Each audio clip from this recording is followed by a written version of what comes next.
Hello friends, welcome to वास्टले classes. आप सभी कैसे हैं? कमेंट करके ज़रूर बताइएगा। मैं ऐसा करता हूं कि आप सभी खुश और स्वस्थ होंगे और मन लगा कर पढ़ाई कर रहे होंगे। आज की क्लास में आपके साथ मैं चर्चा करने वाला हूं कि प्रकाश के आधार पर पदार्थ के कितने वर्गीकरण हैं। पिछली क्लास में मैंने बता दिया था कि प्रकाश के आधार पर पदार्थ को 3 वर्गीकरण किया गया है: पारदर्शी पदार्थ, अपारदर्शी और पारभासी पदार्थ। तो इसके बारे में भी चर्चा करेंगे कि पारदर्शी पदार्थ, अपारदर्शी और प्रभासी पदार्थ किसे कहते हैं और कैसे याद रखें। सबसे अच्छी बात तो यह है कि हम आपको सिखाएंगे कि कैसे याद रखें। इसके बाद हम पढ़ेंगे इसी क्लास में कि प्रकाश का स्रोत किसे कहते हैं और दीप्त और अदीप्त पिंड, इन सारी चीज़ों के बारे में चर्चा करेंगे। अगर आप भी चाहते हैं इन सारी चीज़ों को सबसे आसान शब्दों में सीखना तो इस वीडियो को अंतिम तक जरूर देखिएगा। चलिए स्टार्ट करते हैं। सबसे पहले है पारदर्शी पदार्थ। पारदर्शी पदार्थ किसे कहते हैं, पहले डिफिनेशन कैसे लिखना है उसको देख लीजिए। जिन पदार्थों से प्रकाश आसानी से आर पार कर जाती है उस पदार्थ को पारदर्शी पदार्थ कहते हैं। यानी कि जिस पदार्थ से प्रकाश आसानी से आर पार हो जाएगा उसे हम पारदर्शी पदार्थ कहते हैं। जैसे हवा है, इसमें आसानी से प्रकाश आर पार हो जाता है, तभी हम एक दूसरे को देख पा रहे हैं। ठीक है, क्योंकि हम यहाँ पे खड़ा हैं, कैमरा कहीं और लगा हुआ है और हवा है जिसके कारण आपको दिखाई दे रहा है। यानी कि हवा में प्रकाश आर पार हो रहा है तभी किसी वस्तु को आप देख पा रहे हैं। क्योंकि जब मैं प्रकाश बता रहा था तो उसमें बताया था कि अगर प्रकाश नहीं रहेगा तो हम किसी वस्तु को नहीं देख पाएंगे। इट मीन्स हम देख पा रहे हैं, इसका मतलब हवा में प्रकाश आर पार आसानी से हो जाती है। उसी तरह से पानी और कांच, पानी में भी आराम से प्रकाश आर पार हो जाती है और कांच में भी बहुत ही आसानी से आर पार हो जाती है। ठीक है, आप कैसे याद रखेंगे? देखिए, पार मतलब आर पार होना। जैसे मान लिया जाए कि एक नदी के किनारे खड़ा है, पुल है और उससे पार करना है, तो एक नदी से ऊपर चढ़ गए किनारे के तो क्या हो गया, नदी के आर पार हो गए। इसी तरह इसमें पार मतलब प्रकाश पार होगा। ठीक है, और दर्शी मतलब जिसके आर पर हम देख सकते हैं। दर्शक अलग चीज़ होता है। दर्शक जैसे ऑडियंस क्रिकेट के मैच देखता है वो दर्शक हो गया, और दर्शी जिसके हम मतलब उसके बाद देख सकते हैं।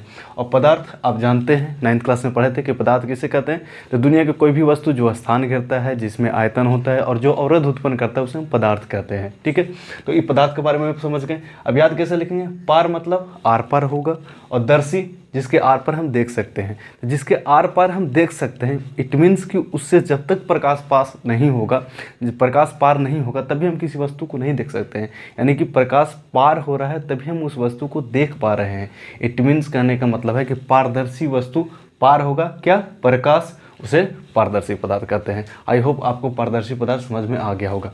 अब देखिए, अपारदर्शी समझते हैं। अ मतलब होता है नहीं, अ मतलब होता है नहीं, और पार मतलब पार, मतलब अब पार नहीं होगा, और दर्शी मतलब जिसको देख सकते हैं। तो वैसा पदार्थ जिसमें प्रकाश पार नहीं होता है उसे बोलते हैं अपारदर्शी पदार्थ। अब बहुत ही आसानी से रिलेट करके याद कर सकते हैं। अ मतलब नहीं और पार मतलब पार। अब पार नहीं होगा, यहाँ पे पार हो जा रहा था, तो जिसमें प्रकाश आसानी से पार हो जाता है उसे पारदर्शी पदार्थ कहते हैं। अब अ मतलब नहीं और पार मतलब अब पार ही नहीं होगा तो हम कैसे देखेंगे? तो जिस पदार्थ में प्रकाश पार नहीं होता है उसे कहते हैं हम अपारदर्शी पदार्थ। कैसे लिखेंगे उसको देख लीजिए। जिन पदार्थों से प्रकाश पार नहीं करती है उस पदार्थ को अपारदर्शी पदार्थ कहते हैं। जैसे आप देखिए यहाँ पे लकड़ी का आर पर आप देख सकते हैं? नहीं देख सकते। जैसे लकड़ी का बना हुआ है, इसके पीछे क्या है आप देख पा रहे हैं? नहीं देख पा रहे हैं। उसी तरह ईंट, धातु का प्लेट, दीवार और किताब, इस सब के आर पर आप नहीं देख सकते हैं। ठीक है, दीवार जो है, दीवार के पीछे क्या है आप देख पा रहे हैं? नहीं देख पा रहे हैं। क्यों? क्योंकि ये अपारदर्शी पदार्थ है। अपारदर्शी, अ मतलब नहीं, पार मतलब आर पार नहीं होगा, तो अपारदर्शी पदार्थ है जिसके कारण आप इसको नहीं देख पाते हैं। ठीक है, फिर है पारभासी पदार्थ। पार मतलब पार होगा और भासी मतलब कम मात्रा में या आंशिक रूप से थोड़ा सा जिसको बोलते हैं उसको बोलते हैं पारभासी पदार्थ। यानी कि जिन पदार्थों से प्रकाश कम मात्रा में या आंशिक रूप से या थोड़ी सी मात्रा में पास होता है उसे हम बोलते हैं पारभासी पदार्थ। एग्जाम्पल में समझ लीजिए।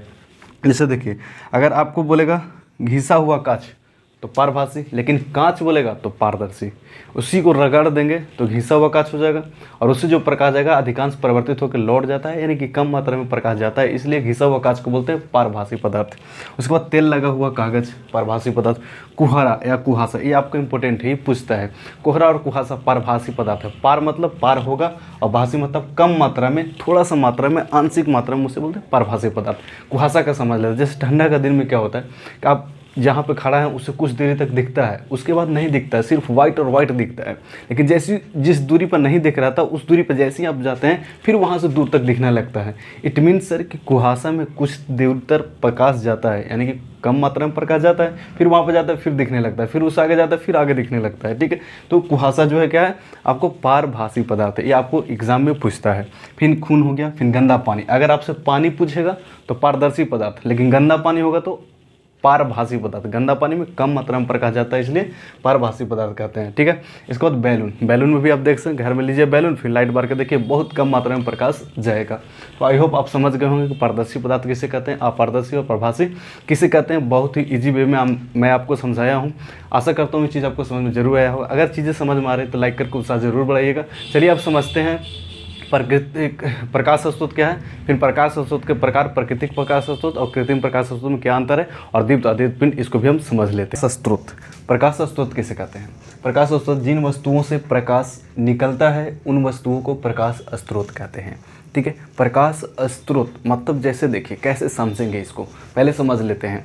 प्रकाश स्रोत कहने का मतलब आपके घरों में कोई पूछता है कि आपके फैमिली का इनकम स्रोत कहाँ से है, मतलब आय का स्रोत कहाँ से है, कहाँ से आय आता है। तो कोई प्राइवेट जॉब करते होंगे, कोई गवर्नमेंट जॉब करते होंगे, मतलब सरकारी नौकरी कर रहे होंगे, कोई की दुकान होगा, यानी किसी तरह से उसका इनकम आ रहा है, उसको आय का स्रोत बोलते हैं कि आय कहाँ से आ रहा है। उसी तरह हम इसको रिलेट कर सकते हैं, प्रकाश स्रोत मतलब प्रकाश कहाँ से आ रहा है, जहाँ से प्रकाश आएगा तो कोई वस्तु से ही आएगा, तो उसी चीज़ को बोलते हैं प्रकाश स्रोत। कोई भी वस्तु से अगर प्रकाश आ रहा है या निकल रहा है तो उसी को हम बोलते हैं प्रकाश स्रोत। आई होप आपको रिलेट करके पढ़ाने से समझ में आ रहा होगा। तो प्रकाश स्रोत जिन वस्तुओं से प्रकाश निकलती है उस वस्तुओं को प्रकाश स्रोत कहते हैं। आई होप आप समझ गए होंगे।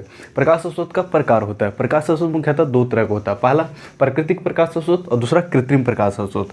प्राकृतिक प्रकाश स्रोत वैसे प्रकाश स्रोत जिसको मानव ने नहीं बनाया है, भगवान के द्वारा दिया हुआ चीज़ें है, उसे बोलते हैं प्राकृतिक प्रकाश स्रोत। जैसे सूर्य, सूर्य से भी प्रकाश निकलता है, तो जिससे प्रकाश निकलता है उसे प्रकाश स्रोत बोलते हैं। सूर्य से भी निकलता है तो ये हो गया प्राकृतिक प्रकाश स्रोत। तारा से भी निकलता है, और जुगनू, जुगनू एक गांव देहात में देखेंगे तो पिल्लू की तरह एक होता है जो लाइट देते रहता है, उसको बोलते हैं जुगनू, ठीक है। ये प्राकृतिक प्रकाश स्रोत है। फिर है कृत्रिम प्रकाश स्रोत, ठीक है। कृत्रिम प्रकाश स्रोत जैसे प्रकाश निकलेगा लेकिन उसको मानव ने बनाया, उसको बोलते हैं कृत्रिम प्रकाश स्रोत।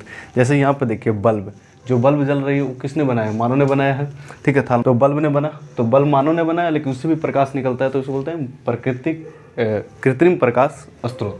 इसके बाद लालटेन, लालटेन पहले चल रहा था, अब तो ये बंद हो गया, ठीक है। तो वो भी क्या है, कृत्रिम प्रकाश स्रोत। और फिर मोमबत्ती, दिवाली के दिन में आप देखते हैं मोमबत्ती जलाते हैं तो उससे भी प्रकाश निकलता है, तो मोमबत्ती भी एक क्या हो गया, कृत्रिम प्रकाश स्रोत। आई होप आपको प्रकाश स्रोत समझ में आया होगा।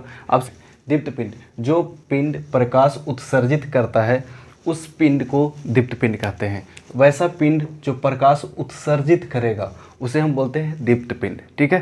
देखिए सूर्य प्रकाश उत्सर्जित करता है, उसे दीप्त पिंड। एक प्रकाश स्रोत था जिससे प्रकाश निकले, ठीक है, उसे कहेंगे, जैसे बल्ब हो गया, चाहे जलता रहे चाहे बुझा हुआ, उससे प्रकाश निकलता है तो उसे हम प्रकाश स्रोत कहेंगे। लेकिन दीप्त पिंड होगा जिससे प्रकाश निकलते हुए प्रतीत हो, या हम दिखे कि एकदम निकल रहा है, उसी को बोलते हैं दीप्त पिंड। दीप्त मतलब होता है देने वाला, क्या देने वाला, प्रकाश। आप ऐसे याद रखेंगे, दीप्त मतलब देने वाला। भाई क्या देने वाला, तो हम प्रकाश पढ़ रहे हैं तो प्रकाश देने वाला, तो उसे बोलते हैं दीप्त पिंड, ठीक है। प्रकाश जो उत्सर्जित करेगा या प्रकाश देते रहेगा, हमको दिखेगा, उसी को बोलते हैं दीप्त पिंड। जैसे सूर्य, तारा, जलता हुआ बल्ब। अगर बुझा हुआ बल्ब बोलेगा तो अदीप्त हो जाएगा, लेकिन जलता हुआ बल्ब बोलेगा तो क्या हो जाएगा, तो दीप्त हो जाएगा। दीप्त पिंड, दीप्त मतलब देने वाला, क्या देने वाला भाई, प्रकाश देने वाला। और जलती हुई मोमबत्ती। आई होप आपको समझ में आ गया हो। अब मतलब नहीं, और दीप्त मतलब देने वाला, तो अब मतलब अब नहीं देगा, तो क्या, प्रकाश। तो जो प्रकाश उत्सर्जित नहीं करती है उस पिंड को अदीप्त पिंड कहते हैं। आप डिफिनेशन लिख सकते हैं, जो पिंड स्वयं प्रकाश उत्सर्जित नहीं करती है उसे अदीप्त पिंड कहते हैं। जिसके पास स्वयं का प्रकाश नहीं होता, प्रकाश मतलब देखने में देखे को, हाँ उससे निकल रही है, ठीक है, दे रही है। अगर वो नहीं दे रही है तो अदीप्त पिंड, अगर प्रकाश दे रही है तो दीप्त पिंड। रिलेट करके आपको याद हो गया होगा, ठीक है। अदीप्त पिंड। सबसे पहले आपको ये पूछता है चंद्रमा। आपको देखने में लगता है कि चंद्रमा के पास अपनी प्रकाश होता है, जिसको हम चांदनी रात कहते हैं कि नहीं कहते हैं, तो उसके पास अपना प्रकाश नहीं होता। और आपसे यही एग्जामिनर पूछेगा, आपके एग्जाम में यही आएगा कि बताइए चंद्रमा क्या है, दीप्त पिंड है, अदीप्त पिंड है, या दोनों है, या इनमें से कोई नहीं है। तो आप क्या बोलेंगे, ऐसे तो नहीं, अगर कंफ्यूजन क्लियर नहीं होगा आपका डाउट, तब क्या बोलेंगे दीप्त पिंड। लेकिन नहीं, आपको याद रखना है कि चंद्रमा का अपना प्रकाश नहीं होता है, ये सूर्य के प्रकाश को परावर्तित करके हमारे पृथ्वी तक भेजता है, जिसके कारण लगता है कि चंद्रमा से ही प्रकाश आ रही है। तो इसका अपना प्रकाश नहीं होता है, यानी कि इससे प्रकाश निकलता नहीं है, स्वयं का प्रकाश उत्सर्जित नहीं करती है, इसलिए इसको बोलते हैं अदीप्त पिंड में रखा गया है। जैसे टेबल हो गया, कुर्सी, इसमें कोई प्रकाश नहीं होता है, ठीक है। इसी तरह से नोट में हम इसको लिखा दिए हैं कि चंद्रमा के पास अपना प्रकाश नहीं होता है, यह सूर्य की प्रकाश को पृथ्वी तक परावर्तित करती है। आई होप आपको इस वीडियो में आपको सारी चीज़ समझ में आ गया होगा। समझ में आया है तो लाइक करके उत्साह जरूर बढ़ाइएगा। चैनल पर पहली बार है तो चैनल को सब्सक्राइब करके बेल आइकन जरूर प्रेस कर दीजिएगा, ताकि न्यू वीडियो आएगा तो आप उसको देख सकें। इस वीडियो में इतना ही, मिलते हैं किसी अगली वीडियो में नई जोश और जुनून के साथ। तब तक के लिए जहाँ भी रहिए खुश रहिए, स्वस्थ रहिए, मन लगा के पढ़ाई कीजिए, बड़े बुजुर्गों को सम्मान कीजिए, माता पिता के काम में सहयोग जरूर कीजिए। All the best, thank you.